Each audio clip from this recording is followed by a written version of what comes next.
네, 복잡한 중동 정세와 경제 상황, 이번엔 전문가 두 분과 함께 짚어보겠습니다. 김덕일 고려대 아연 중동 이슬람센터 연구위원, 이인철 참 좋은 경제연구소장 나오셨습니다. 어서 오세요. 네, 벌써 중동 전쟁이 3주 넘게 이어져서 이제 4주째 접어들었습니다. 무엇보다 트럼프 대통령이 간밤에 또 어떤 말을 했을까 좀 주목을 하게 되는 요즘인데, 오늘 새벽엔 그 SNS 트루스 소셜을 통해서 이란 관련 중동 군사작전의 점진적 축소를 검토하고 있다라고 언급을 했습니다. 이렇게 공개적으로 군사작전 축소를 언급한 게 지금 전쟁 시작하고 처음인 것 같은데 어떻게 분석하셨습니까? 네, 이 전반에도 대대적인 공격을 준비하고 있다. 이런 식으로 얘기를 했는데 점진적 축소를 하겠다. 이것은 어느 정도 우리가 공격을 많이 해서 성과를 거두었고 이제 뭐 승리가 임박했다. 이런 신호로 볼 수 있을 것 같고요. 이렇게 함으로써 지금 뭐 장기전으로 간다 하게 될 경우에는 유가 상승의 압력이 있지 않겠습니까? 네. 그렇기 때문에 제가 봤을 때는 그런 것을 의식해서 트럼프 대통령이 점진적 작소를 축소하고 있고 이 전쟁은 그리 오래가지 않을 거라는 그런 사인을 주는 거라고 저는 생각을 합니다. 트럼프 대통령 발언에 따라서 뉴욕 증시 같은 경제 전반도 영향을 받고 있는데 좀 어떻게 현재 상황 진단하십니까? 그렇습니다. 뉴욕 증시가 지금 많이 빠졌는데요. 특히 나스닥이 2% 넘게 빠졌습니다.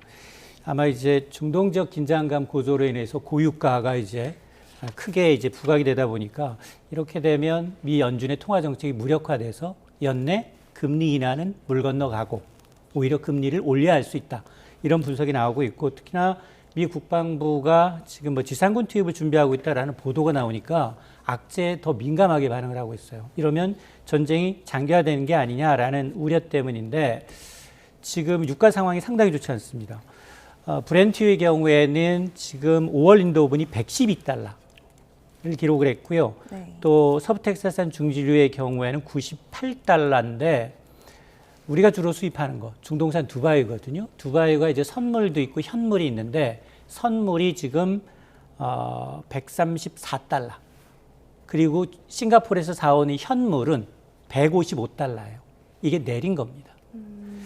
19일 기준에서 166달러 갔던 게 지금 그나마 조금 내려서 155달러를 주고 있다는 얘기인데요. 뭐 환율도 이미 1,500원 선 이틀 연속 올랐고 역외 환율 시장에선 1,504원까지 찍었습니다. 그러다 보니까 지금 이렇게 유가가 오르게 되면 미국의 인플레이션 우려가 커지면서 미국의 국채 금리를 끌어올리는데, 이건 무슨 의미냐? 미국의 10년물 국채 금리가 올랐다라는 건 지금 4.4% 육박을 하고 있는데요. 이 금리 수준이 어느 정도냐? 팬데믹에 있었던 2022년을 제외하면 네. 20년 만에 최고치입니다. 그래서 지금 이렇게 되다 보니 뭐 안전자산인 금까지 다 팔자. 오직 달러 강세. 달러로만 지금 돈이 와서 주식, 채권, 금 가격이 다 떨어지는 패닉셀 현상이 지금 미국 증시에서 나타나고 있습니다. 네, 이렇게 경제 전반에도 이번 전쟁이 미치는 여파가 굉장히 큰 상황입니다. 다시 한번 트럼프 대통령의 오늘 새벽 그 SNS 글에 주목을 해보면 5가지 목표를 제시를 했습니다. 목표 달성에 매우 근접했다라고 했거든요. 이 5가지가 각각 구체적으로 어떤 내용입니까? 네, 첫 번째부터 살펴보면 이란의 미사일 능력을 무력화했다. 제가 봤을 때는 뭐 근접한 것 같습니다. 왜냐하면 지상에 있는 미사일 시설들은 상당 부분 파괴했고 이제 지하에 있는 것들은 아직까지 남아 있을 것 같긴 합니다만 상당 부분 파괴했고요. 두 번째가 방위 산업을 파괴했다. 이란의 방위 산업, 군수 산업, 이것도 이루어진 것 같습니다. 세 번째, 이란의 해군과 공군력을 제거했다. 이것도 맞습니다. 네 번째, 핵 능력을 차단하고 이란에 대한 즉각 대응 체계를 갖췄다. 이 부분은 약간 좀 생각할 문제가 있습니다. 이거는 조금 더 미국이 좀 더 추진해야 될 부분이 있어요. 왜냐하면 핵 능력을 완전 차단했다고 보기는 약간 힘든 부분이 있고요. 무엇보다 문제가 됐던 게 60%까지 고농축 우라늄 했던 그 450kg의 핵방은 아직 묘연한 상태죠. 이 문제가 아직 해결되지, 목표가 달성되지 못한 부분이 있겠고요. 다섯 번째가 걸프 국가들에 대한 목표를 이제 보호를 강화했다. 이 부분이 있는데 이거는 이제 어떻게 보느냐에 따라서 시각이 달라질 것 같아요. 첫 번째, 걸프 국가들이 이번에 너무나 많은 타격을 받았습니다. 그러면 이거 목표 달성 실패한 거 아니야라고 볼 수도 있어요.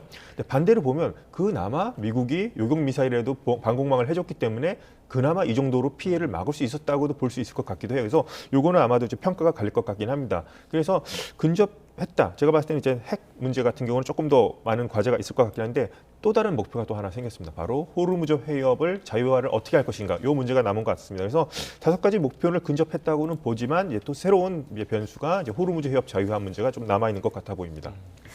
네, 그 목표 중에 동맹국 보호 강화를 좀 자세히 보면은 사실 어쨌든 이란의 공격을 막지는 못한 것이고 또 카타르의 에너지 시설 피격으로 한국에도 지금 차질이 생긴 상황이죠.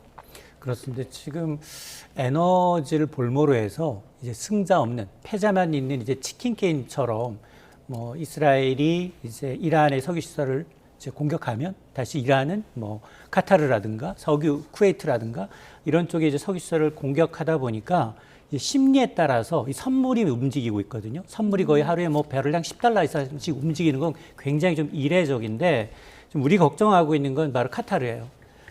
우리 이제 LNG 수입의 20% 내외로 이제 작용하고 있는 차지하고 있는 카타르의 이제 석유 시설, LNG 시설이 이제 파격되다 보니까 최장 5년 동안 불가항력을 이제 선언하게 되는데 이건 뭐냐? 이런 에너지는 주로 중장기적인 계약을 맺어요. 근데 단서 조항이 있습니다. 이거를 준수하지 못할 경우, 약속을 이행하지 못할 경우 페널티를 물게 되는데, 근데 지금 천재지변과 같은 거잖아요. 일단 석유시설이 파괴됐기 때문에 못하는 것이기 때문에 이런 경우는 페널티가 없습니다. 그러면 앞으로 5년 동안 우리가 줄곧 카타르에서 받아야 될 LNG를 제때 못 받을 수 있다. 이런 의미거든요. 그래서 아마 이제 이게 어떤 에너지, LNG가 만약 못 들어온다면 어떤 일이 생기느냐. 당장 뭐 유가 불안을 넘어서 일단 산업적인 측면에서도 생산 원가가 늘어날 수밖에 없고요.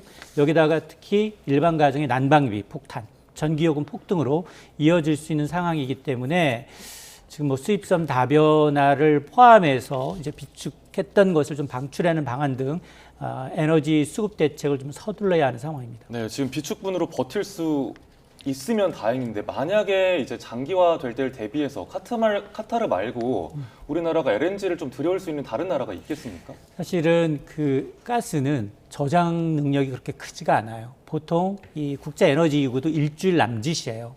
그래서 우리가 지금 LNG를 수입하고 있는 것을 보면 호주, 카타르, 그리고 말레이시아, 미국, 오만 등에서 하고 있는데 오만도 마찬가지고요. 카타르도 마찬가지고요. 중동 지역은 우리가 일단은 배제를 하게 되면 호주라든가 아니면 말레이시아라든가 미국이에요.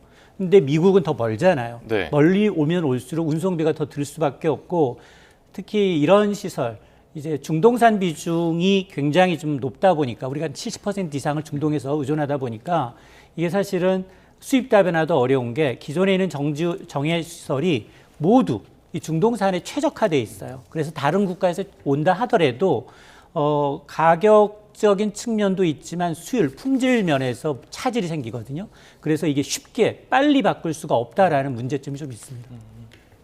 네, 참 전쟁이 하루빨리 마무리돼야 될 텐데 이제 트럼프 대통령이 SNS 글을 올리기 전에 기자들한테는 휴전에 대해선 부정적이다라고 했습니다.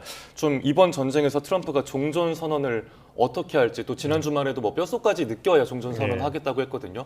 트럼프 지금 어떤 생각하고 있겠습니까? 트럼프 대통령 입장에서 우리가 지금 압도적으로 이기고 있는데 우리가 휴전을 왜 하냐 이런 것으로 볼 수 있겠고요. 상당히 뭐 초토화하고 있다까지 얘기를 하고 있습니다. 그래서 트럼프 대통령의 성격상 봤을 때는 휴전이라는 얘기를 절대 먼저 꺼낼 사람 같아 보이지는 않습니다. 아마도 트럼프 대통령은 이게 미국이 이기는 모습으로서 어떤 이 전쟁을 이제 종전하고 싶어 할 것 같고요. 그래서 어떻게 될 것 같지 모르겠지만 트럼프 대통령 계속 그걸 강조했죠. 무조건적인 항복을 해라. 뭐 이런 식으로 얘기를 하고 있습니다. 그래서 트럼프 대통령은 계속해서 휴전이라는 얘기보다는 계속해서 우리가 이기면서 이 전쟁이 끝나는 것이라 계속 발언을 할 것 같습니다. 그래서 제가 봤을 때는 뭐 이란과의 어떤 뭐 물밑 접촉이라든가 이런 출구 전략은 논의를 하겠지만 트럼프 대통령은 계속해서 우리가 이 전쟁을 이기고 있기 때문에 우리가 먼저 휴전 얘기할 필요 없다. 뭐 이란이 먼저 대화 테이블로 나와라. 이런 식으로 계속 얘기를 할 것 같습니다. 그런데 트럼프 대통령의 군사작전 축소 발언과 달리 미국이 중동 지역에 병력을 추가 배치하고 또 대규모 전쟁 예산 확보를 추진하고 있다라는 얘기가 나오는데 이런 괴리는 왜 발생하는 거라고 생각하십니까?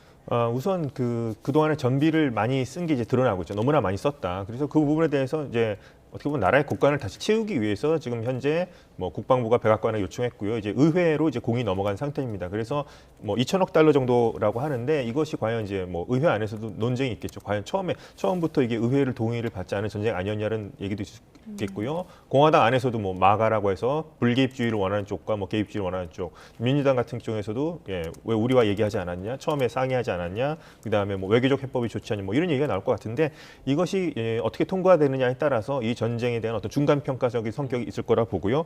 지상군 투입 가능성도 또 계속 얘기하고 있습니다. 그래서 제가 봤을 때는 트럼프 대통령은 지상군 투입을 제가 봤을 때는 마지막까지 하지 않을 가능성이 높아 보이긴 합니다. 왜냐하면 지상군을 투입한다는 것 자체가 미군 사상자를 의미하는 것이기도 하기 때문에요. 그것은 절대 트럼프 대통령한테는 유리한 것은 아니죠. 제가 봤을 땐 그래서 지상군 투입이 계속 지금 근처로 오고 있는 건 맞는데 아마도 이거는 이란 쪽을 좀 어떻게 보면 좀 작전을 혼동시키기 위한 한 작전 아니라 아니면 또 압박용으로 우리가 지상군까지도 투입할 수 있다. 이런 것까지 이런 용도로 지금 그런 발언을 하니까 좀 생각해 볼 수 있겠습니다. 물론 지상군의 투입이 어떻게 될 것인지 조금 더 계속 지켜봐야 할 것 같습니다. 네. 만약에 트럼프 대통령이 대규모의 전쟁 예산을 확보를 해서 강행을 한다면 뭐 미 의회의 반발은 있겠습니다만 이게 적은 돈은 아니잖아요. 그렇게 큰 돈이 쓰였을 때 뭐 미국 내 경제에 미칠 여파는 어떻겠습니까? 지금 미국에서도 지금 이 전쟁에 대한 목적이며 그리고 이제 지금까지 트럼프 대통령이 벌여왔던 관세 정책과 마찬가지로 과연 대통령이 전쟁 버튼을 누를 만한 권한이 있느냐에 대한 논란이 있거든요. 특히 중간 선거를 앞두고 지금 지지율이 굉장히 하락하고 있고 특히 미국인들이 가장 민감한 건 휘발유 가격입니다. 휘발유 가격이 지금 갤런당 4달러에 육박을 하고 있어요. 이게 전쟁 이전에 3달러 미만이었습니다. 이게 25%가량 올랐다는 얘기거든요. 특히 일부 서부 지역의 경우에는 5달러, 6달러 선까지 육박하는 지역이 나타나고 있기 때문에 아마 그동안 계속해서 뭐 호르무즈 해협을 미 해군이 좀 보호해주겠다, 그리고 보험까지 제공하겠다 따지고 보면 다 비용이에요.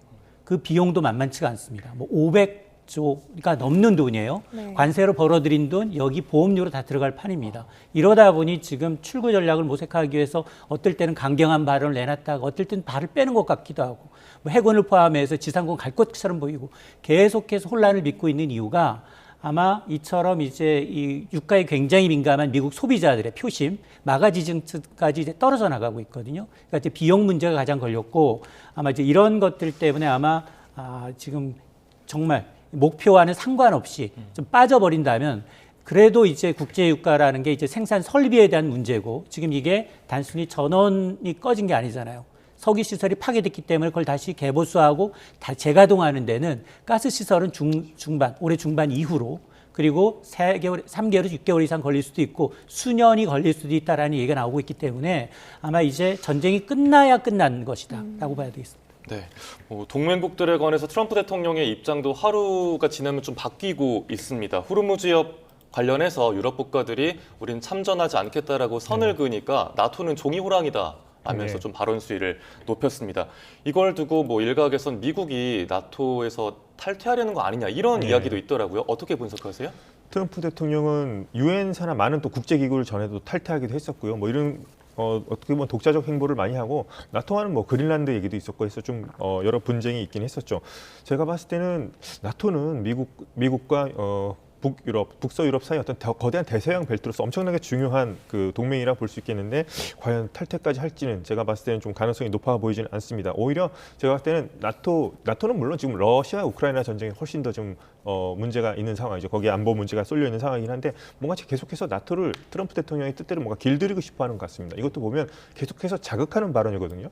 나토에 대해서 너희 종이 호랑이다, 뭐 겁장이다는 자체는 계속해서 나토로 하여금 어떤 군사적 부담을 너희들도 지라는 식으로 계속해서 압박하기 위한 그런 발언 같아 보이긴 합니다. 그래서 뭔가 이제 미국의 어떤 의도에 따라서 미국의 뭐 러시아라든가 이런 것도 견제할 때도 나토 너희들, 그다음에 이 중동 문제도 나토도 너희들이 직접 나서야 되는 거 아니야? 이런 식으로 해서 뭔가 길들이기 위한 그런 수사로 생각하고 실제 탈퇴까지 갈 것 같아 보이지는 않습니다. 물론 트럼프 대통령이 약간 좀 돌발적인 그런 발언 같은 거 봤을 때는 없다고는 할 수 없겠습니다. 입니다만 현재로서는 나토를 좀 뭔가 자극함으로써 이런 전쟁 지금 이쪽에서 좀 개입을 시키도록 하기 위한 그런 수사라고 생각합니다. 네, 그 호르무즈 해협 얘기하면 원유를 주로 언급을 하지만 비료 원료인 요소도 수입이 이뤄지고 있잖아요. 이렇게 통행이 계속 어려워질 경우 경제 파장이 어느 정도로 확산하게 될까요? 맞습니다. 사실 요소는 이제 지금 봄철 되면 굉장히 주로 써야 되는 핵심 고효율 이제 비료라고 할 수 있는데 식물의 잎하고 줄기를 키우는데 반드시 필요합니다. 네. 그런데 문제는 이제 이 중동산 비중이 워낙 높아서 요소 한 가지가 빠지게 되면 과거 우리가 이제 자동차, 화물용 자동차의 요소수, 중국산 굉장히 저가의 요소수 때문에 파동이 났던 것처럼 파종 자체가 좀 불가능해질 수가 있고 이건 뭐 농산물뿐만이 아니라 우리의 식자재, 먹거리에도 영향을 준다는 얘기고 네. 더 큰 건 반도체예요.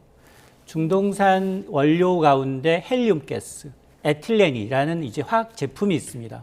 이 지금 이 헬륨은 주로 이제 전 세계 공급의 30%를 카타르가 담당을 하고 있고 우리도 대부분 카타르산 헬륨에 의존하고 있는데 이게 반도체의 이제 이 정비에 쓰입니다. 반도체의 어떤 냉각할 때 이 굉장히 이제 이 냉각이나 이제 불활성 환경을 조성할 때 쓰이는 거고 에틸렌 역시 이제 반도체 소재에 쓰이면서 반드시 이제 다른 단기 가동이 좀 이게 빠지게 된다면 24시간 돌아가야 되는 반도체 공장이 멈출 수도 있거든요. 지금 반도체는 내년까지 지금 공급이 밀려 있어요. 주문이 밀려 있는 상황에서 한두 개 때문에 공장이 멈출 수도 있다. 그러니까 이제 산업적인 측면에서도 큰 피해일 뿐만 아니라 우리 먹거리 안보 여건, 식량 안보까지 지금 위협을 하고 있는 상황입니다. 네, 이렇게 산업 전반에도 참 큰 우려가 되는 상황인데 이런 가운데 이란이 호르무즈 해협을 지나가는 선박들한테 뭐 통행세를 내고 또 세금을 부과하고 이런 이야기를 꺼냈습니다. 뭐 이란 입장에서도 해협 봉쇄가 길어지면 타격이 크니까 나온 발언으로 네. 보이긴 하는데 이게 현실이 될 가능성 얼마나 될까요? 저는 이게 지금 검토 단계라고 좀 나오고 있죠. 근데 제가 이게 여기서 봤을 때 느꼈던 것은 이란 정권이 현재 돈이 없다는 걸 느낄 수 있었고요. 지금 뭔가 좀 궁지에 몰리고 있다는 점. 그다음에 그것을 타개할 수 있는 방안이 해협을 자신들이 뭐 지렛대로 삼는 것밖에 없다는 그런 걸 느꼈습니다. 제가 봤을 때 이거는 검토만 하고 끝내야 될 문제입니다. 왜냐하면 이건 이란이 선을 넘는 겁니다. 왜냐하면 해협은 운하가 아닙니다. 해협은 항행의 자유가 보장되어야 하고요. 이란이 여기에 대해서 통행료를 우리가 받겠다. 이거는 현재까지 이루어져 왔던 수십 년간 뭐 이루어졌던 해상 질서의 근간을 흔드는 일입니다. 첫 번째로 해협은 어느 한 국가의 소유물이 아니에요. 그래서 말라카 해협, 지브롤터 해협, 뭐 대만 해협 같은 문제가 이런 곳에 통행료를 내고 다니는 것은 없거든요. 이란이 그 얘기할 수 있습니다. 우리는 UN 국제해양법 우리는 뭐 비준하지 않았어. 그래서 우리는 이거 해도 돼. 그렇게 될 경우에는요. 이란도 그러면 그동안에는 이런 것들 통행료를 내지 않고 지내왔었는데 그럼 부정하는 것도 되겠고 그렇다면 호르무즈 해협 건너편에는 오만도 그럼 통행세를 받아야 되는 거 아니겠습니까? 이거는 좀 언어 도단이라 생각하겠고요. 또 한 가지 말씀드리고 싶은 건 물론 해협에 대해서 뭐 일종의 관리비를 받는 나라가 있긴 합니다. 대표적으로 이제 튀르키예라는 나라인데요. 보스푸루스 해협, 다르다넬스에서 흑해와 지중해를 연결하는 두 해협을 튀르키예는 자신들의 국가 안에 있는 해협이라서 일정 정도 관리비를 받아요. 근데 일종의 영해로 인정을 받는 거예요. 영해까지는 아니 통행의 자료 보장해 주지만 어떤 선박 같은 거 통과할 때 좀 관리비 같은 안전 네. 뭐 보호를 명목으로 해서 조금씩 받긴 하는데 이것은 어떻게 가능했냐면 1936년도에 몽트레라는 곳에서 국제적인 협약을 맺었습니다. 여러 국가들이 모여서 합의를 하고 어떤 조약을 통해서 이렇게 되는 건데 지금 이란이 이거를 우리가 검토하겠다? 이거는요. 제가 봤을 때는 이란이 국제사회 어떤 질서를 흔드는 행위고 이것은 검토만으로 끝내야 될 상황이라고 생각합니다. 네, 트럼프 대통령이 이란의 하르그섬 점령을 검토하고 있다는 보도도 나오는데 이게 양측의 협상 지렛대로 작용을 할 거라고 보십니까? 일단 전쟁 상황이 앞서 제가 말씀을 드렸습니다만 이제 에너지 시설을 볼모로 해서 승자가 없다라는 말씀을 드렸는데 여기를 공격하게 되면 세계적인 국제유가 폭등으로 인해서 미국에서조차도 이제 물가 대란 네. 그리고 전 세계적으로 이제 고물가 저성장이 현실화되는 에세이 공포, 스태그플레이션이 가속화될 수 있고 마찬가지로 이제 이런 하루섬을 폭파한다라고 하면 이란 내 석유 생산 기지 90%를 차지하고 있는 굉장히 핵심 시설이기 때문에 이란도 자충수거든요. 네. 수출할 수 있는 길이 막히기 때문에 아마 최후의 보루로 둘 다 꺼릴 거예요. 물론 이제 한번 이제 미국이 이제 공격을 하긴 했지만 그게 더 커져서 거기에 있는 지하에 있는 거의 3,400만 배럴의 저장 탱크에 묻어 있는 그게 만일 폭파가 되고 소진이 돼버렸다, 화재가 발생했다라는 뉴스가 나오면 또 한 번 국제유가가 널뛰기를 할 수밖에 없는 상황이어서 네. 지금 트럼프 대통령은 전쟁은 하고 싶지만 유가만은 막고 싶은 마음이거든요. 그러니까 국제유가를 잡을 많은 방법, 그러면서 이제 비용과 위험을 동맹국들한테 지금 분산하고 있기 때문에 아마 계속해서 뭐 전략적 비축유부터 시작을 해서 공동으로 어떤 대안을 좀 내놓을 것으로 좀 봅니다. 네. 그런데 뭐 이스라엘이 얼마 전에 이란 가스전을 공격을 했을 때 트럼프 대통령은 몰랐다라고 이야기를 하고 있고 보복으로 이란이 그 걸프국 정유 시설에 계속 타격을 가하면 네. 이게 전선이 점점 넓어지면서 막 뭐 중동 전쟁을 넘어서 더 크게 좀 확대되지 네. 않을까 걱정이 되거든요. 네. 이 부분 어떻게 보세요? 우선 지금 미국과 이스라엘 사이에 뭔가 지금 진실 공방으로 가고 있습니다. 과연 미국이 알았냐 몰랐냐 이 얘기가 나오는데요. 트럼프 대통령은 계속 몰랐다고 할 겁니다. 왜냐하면 이제 에너지 인프라 공격만큼은 하지 말아야 된다고 좀 뭔가 트럼프 대통령은 선을 긋고 있고요. 그것에 따라서 뭐 유가가 오를 경우에는 그것을 감당하기 힘들겠죠. 지금도 지지를 받지 못하고 있는 상황에서 국내에서 제가 봤을 텐데 이스라엘이 단독 공격한 사례가 있긴 있습니다. 그러니까 작년 9월 달이었는데요. 트럼프 대통령이 이스라엘 하마스 전쟁 중에 휴전안을 내놓아서 하마스 지도부들이 카타르에 있는 도하에 있었는데 그것을 검토하라고 했는데 이스라엘 쪽에서 단독으로 이제 공격을 해서 트럼프 대통령이 경로한 적이 있습니다. 왜 그런 일을 벌였냐고 해서 그런 일을 봤을 때 이스라엘이 단독 공격할 가능성이 뭐 없지는 않습니다. 근데 이것은 계속해서 트럼프 대통령은 뭐 유가 이런 것을 엄청나게 민감하게 생각하고 있기 때문에 특히나 중동 국가들의 여론도 봐야 되지 않겠습니까? 그렇기 때문에 트럼프 대통령은 자신은 몰랐다. 미국 쪽에서 계속 부정하는 입장을 낼 거고요. 그렇습니다. 걸프 국가들이 지금 인내 한계에 다다른 것 같습니다. 제가 봤을 땐 지금 얼마 전에 외무장관들끼리 모여서 회의할 때에도 어떻게 보면 참전 직전까지 우리도 참지 않겠다. 이란은 우리도 어떻게 공격할 수도 있다. 이런 얘기까지 나온 거 봤을 때는 인내를 테스트하고 있지만 하지만 중동 전쟁까지 아랍이 참전하면서 거기까지 갈 것인가는 제가 봤을 때는 트럼프 대통령도 원치 않을 것 같고요. 제가 봤을 때는 중동 전쟁으로 아랍까지 참전한 그런 양상까지는 가지 않을 것 같습니다. 네, 그 원유 수급 얘기를 좀 해보면 최근에 이글 벨로어가 이제 해협을 빠져나와서 충남 서산에 도착을 했잖아요. 얼마만큼의 원유가 실려 있었습니까? 거기에 한 200만 배럴 정도. 우리나라가 이게 지금 원유, 나프타를 사다가 우리는 석유화학 시설에서 그걸 끓는 점에 따라서 정제를 해요. 네. 등유부터 뭐 휘발유, 경유, 아스팔트유까지 그리고 그걸 우리도 자급자족해서 쓰지만 그걸 다시 우리는 중간에서 수출하는 구조거든요. 그래서 하루에 최고 수출까지 포함하게 되면 280만 배럴 가량 소비를 하고 있습니다. 근데 OECD 국가 가운데 우리나라가 사실은 에너지 소비 1위 국가거든요. 그런데 이제 200만 배럴 이제 오고 그다음에 아랍에미레이트에서도 아마 이제 기존의 확보분 600만 배럴 플러스 1,800 하면 2,400만 배럴 확보했다고 하는데 거의 8일치예요. 하루분 8일분. 그러니까 9일 정도 쓸 수 있는 분인데 물론 이제 굉장히 우여곡절 끝에 정말 그 위험한 해협을 건너서 온 건 굉장히 다행이고 단기적으로는 좀 그렇겠지만 그럼에도 불구하고 이건 잠시 정말 가격 급등을 막는 완충제 정도지 일회성이지 유가의 방향 자체를 바꾸기는 쉽지가 않잖아요. 그러다 보니까 시장을 이제 지정학적 리스크가 좀 완화가 돼야지만이 이런 것들이 좀 뉴스가 될 수 있습니다. 네, 참 이런 상황을 바라보는 우리 정부로서는 최근에 미일 정상회담을 주목할 수밖에 없었습니다. 다카이치 총리가 트럼프 대통령을 만나서 일단 군사적 개입은 선을 그었고 좀 경제적인 지원을 하겠다 이런 식으로 약간은 회피를 했는데 이게 우리 정부는 그럼 여기에서 어떤 점을 좀 참고해서 대응을 해야겠습니까? 우선 다카이치 총리 같은 경우 이제 선물 보따리라고 할까요? 거대한 이제 투자를 약속하면서 법적으로 우리가 이런 점이 안 되냐 해서 선을 그어서 그렇다면 우리나라도 그럼 일본과도 한번 또 어떤 이야기가 오갔는지 한번 일본과도 한번 대화를 해볼 필요가 있겠고요.